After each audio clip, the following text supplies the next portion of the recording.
Assalamualaikum warahmatullahi wabarakatuh. Alhamdulillahirabbil alamin wa bihi nasta'in wa ala umuri dunya waddin wassalatu wassalamu ala asrofil anbiya'i wal mursalin wa ala alihi wa sahbihi ajma'in. Amma ba'd.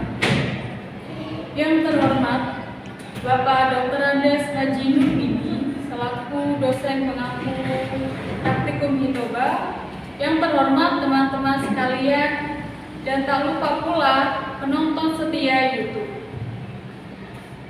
Pada kesempatan kali ini saya akan membawakan ceramah yang berjudul tentang pemuda masa kini. Masa muda adalah masa yang penuh dengan harapan dan tantangan. Masa muda adalah masa yang penuh dengan perjuangan dan pengorbanan. Dan masa muda dihiasi dengan bentuk fisik yang kuat. Masa muda pendengaran masih akurat, masa muda penglihatan masih tepat, dan masa muda masih dengan wajah yang cantik, ganteng, rupawan. Maka dari itu, izinkan saya pada kesempatan ini berbagi, menyampaikan sebuah tausiah yang berjudul Pemuda Masa Kini dengan landasan Quran Surat Al-Kahfi ayat 13. Bismillahirrahmanirrahim. Nahnu naqussu 'alaika naba'ahum bil haqq. Innahum fityatun amanu bi rabbihim wa zidnahum huda. Yang artinya, kami kisahkan kepadamu Muhammad cerita ini dengan benar. Sesungguhnya mereka adalah pemuda yang beriman kepada Tuhan mereka, dan kami tambah pula untuk mereka petunjuk. Dari ayat surat Al-Kahfi tersebut, dapatlah kita mengambil pengertian bahwa kita sebagai generasi muda adalah generasi penerus bangsa, kader masyarakat, dan kader keluarga. Sementara itu, kita masih banyak melihat pemuda pada generasi masa sekarang ini yang lebih suka bersenang-senang, berhura-hura daripada mengejar suatu pencapaian. Sholat ia tinggalkan, nonton film menjadi kesenangan. Waktu terbuang sia-sia dan kesempatan terbuang begitu saja. Untuk memotivasi jiwa para pemuda bangsa Indonesia, maka sebagaimana kalimat dari Insinyur Soekarno yang berbunyi, "Beri aku 1000 orang tua, niscaya akan kucabut Semeru ke akar-akarnya. Dan beri aku 1 pemuda, maka akan aku goncangkan dunia." Oleh sebab itu, Islam menawarkan solusi untuk keseimbangan kehidupan itu melalui sumber utama yang sempurna, yaitu Al-Quran dan Hadis. Lalu bagaimana pemuda masa kini sebagai penerus bangsa? Jawabannya adalah sebagaimana sebuah ungkapan Arab mengatakan, "Syubanul yaum rijalul haul", yang artinya pemuda masa kini adalah pemimpin masa depan. Oleh karena itu, pada zaman sekarang, sebagai pemuda harus mampu menjadi pelopor, bukan pengekor. Pemuda sekarang harus berjiwa Qur'ani dan jangan sampai menjadi budak zaman. Karena seorang pujangga Mesir, Syekh Mustafa, menuturkan, "Inna fi yadi syubban amrul ummah wa fi aqdaha hayatoha", yang artinya sesungguhnya di tangan para pemuda lah maju dan mundurnya suatu perkara bangsa dan agama.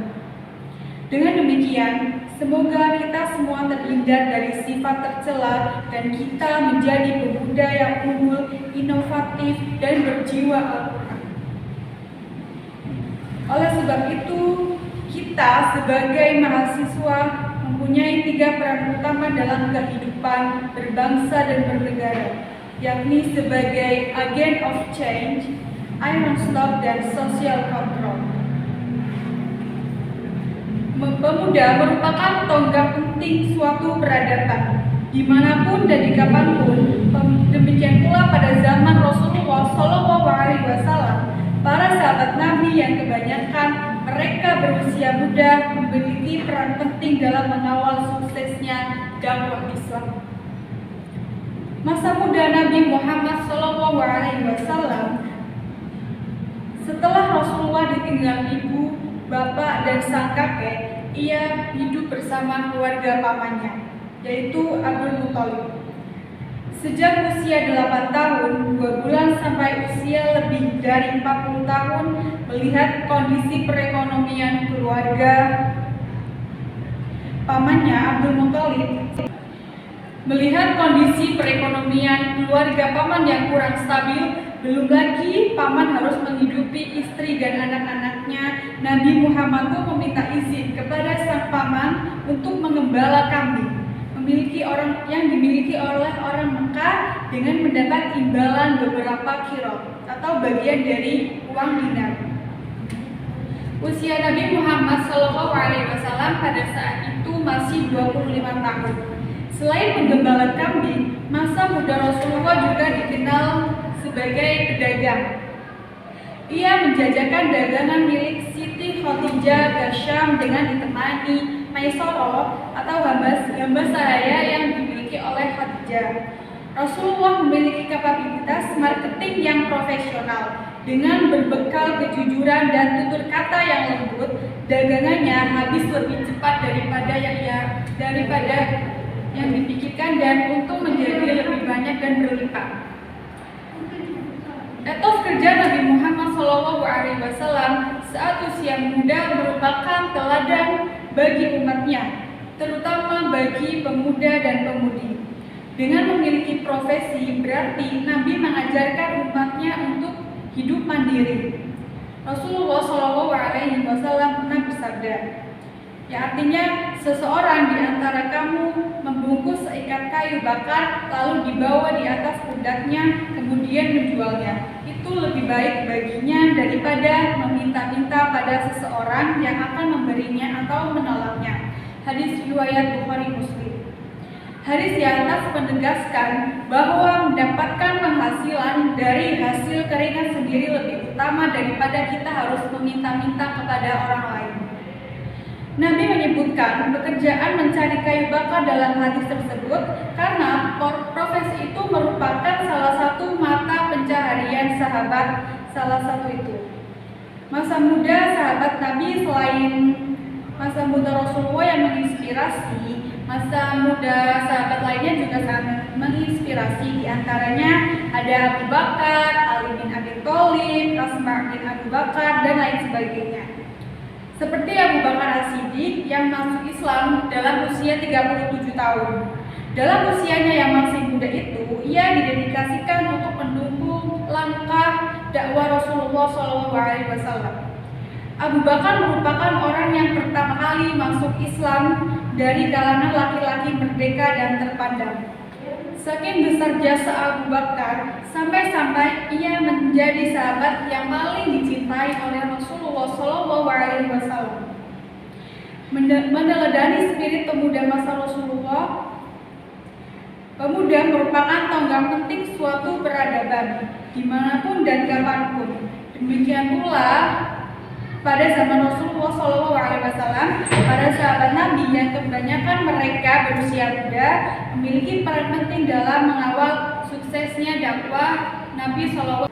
Salah satu peristiwa penting yang pernah Ali bin Abi Thalib yang dilakukan adalah saat ia menyamar sebagai Rasulullah SAW demi menyelamatkan nyawa baginda dari incaran kaum kafir Quraisy. Dikisahkan waktu telah menunjukkan petang. Sementara di luar pintu rumah Nabi telah berkumpul sekelompok pemuda Quraisy lengkap dengan pedang masing-masing untuk membunuh Rasulullah SAW.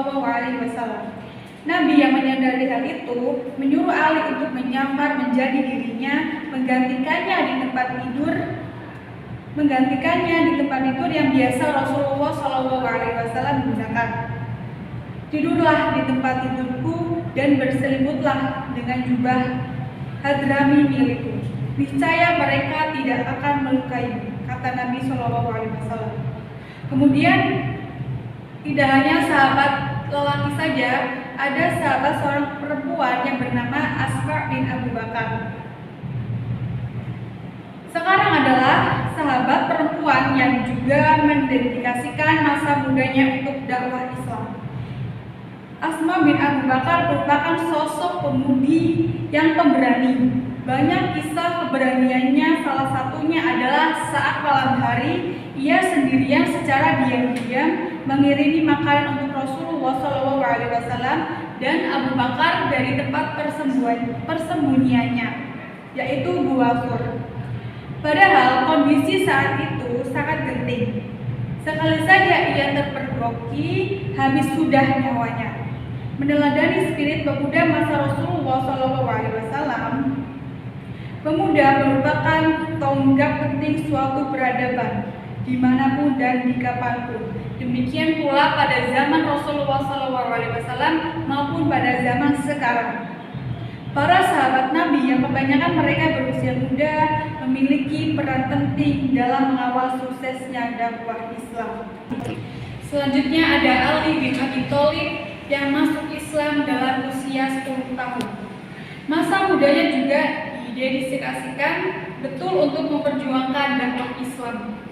Salah satu peristiwa penting yang terjadi dilakukan Abdurrahman Al-Mubarakfi dalam Rafiq Al-Muhatum mengisahkan suatu ketika Asma diinterogasi oleh Abu Jahal tentang tempat persembunyian Rasulullah SAW dan Ali bin Abi Thalib di Gua Thur.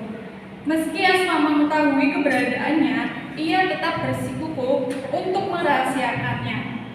Karena Asma menjawab tidak tahu, Abu Jahal lantas menamparnya sampai anting-anting Asma terlepas.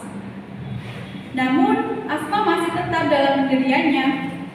Dikisahkan juga saat Rasulullah bersama Abu Bakar yang hendak melakukan perjalanan hijrah ke Madinah. Asma menyiapkan bekal untuk mereka berdua. Kebetulan, ikan untuk bekalnya tidak ada. Tanpa pikir panjang, Asma menggunakan selendang pengikat pinggang miliknya dengan dibelah dua, yang satu untuk mengikat air dan yang satunya lagi untuk mengikat makanan. Dari peristiwa ini, Asma kemudian dijuluki sebagai Zatun Nataqain atau milik dua potong kain ikat pinggang dari hadis riwayat Bukhari. Demikianlah sebagai kisah semangat pemuda dan pemudi pada zaman Rasulullah SAW. Tentu masih banyak lagi kisah heroik lain dari para sahabat Nabi. Berkat kegigihan mereka, Rasulullah memperoleh kekuatan dan dukungan besar dalam misi dakwahnya. Hadirin rahimahumullah, sudah sepantasnya kita sebagai pemuda mahasiswa UIN Wali Songo Semarang, kita akan memperjuangkan masa muda kita dengan belajar dengan benar. Dari rangkaian yang telah saya sampaikan, dapat disimpulkan bahwa gunakanlah waktu muda kita sebaik mungkin, karena waktu yang telah berlalu tidak akan pernah bisa dikembalikan lagi atau diulang lagi. Masa sekarang hingga masa yang akan datang, dan jangan biarkan waktu kita kosong dan terbuang sia-sia. Kiranya kita sebagai pemuda harus mampu mengeksplor. Selanjutnya kita sebagai generasi muda harus mampu mengeksplor seluruh dunia ini, karena alam itu indah dan dunia itu megah. Barang bisa hilang termakan masa, tapi pengalaman akan selalu kamu ingat setiap waktu hingga kamu tua nanti.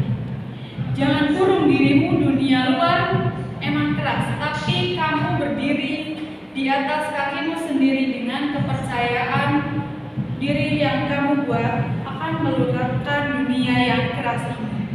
Sekeras apapun yang kamu lakukan akan lunak dengan sendirinya berkat usaha kerasmu. Jangan kurung dirimu dengan ketakutan yang alasannya mudah dan sepele. Capai mimpimu. Masa muda adalah masa yang paling membara untuk mewujudkan mimpi dan cita-cita kita semua. Dan tidak ada mimpi yang tidak terwujud jika kita tidak berusaha semaksimal mungkin. Anak muda yang terkenal dengan keuletan dan keteguhan dalam mencapai mimpinya. Ayo semangat mencapai mimpi untuk menceritakan ke anak cucu kita nanti.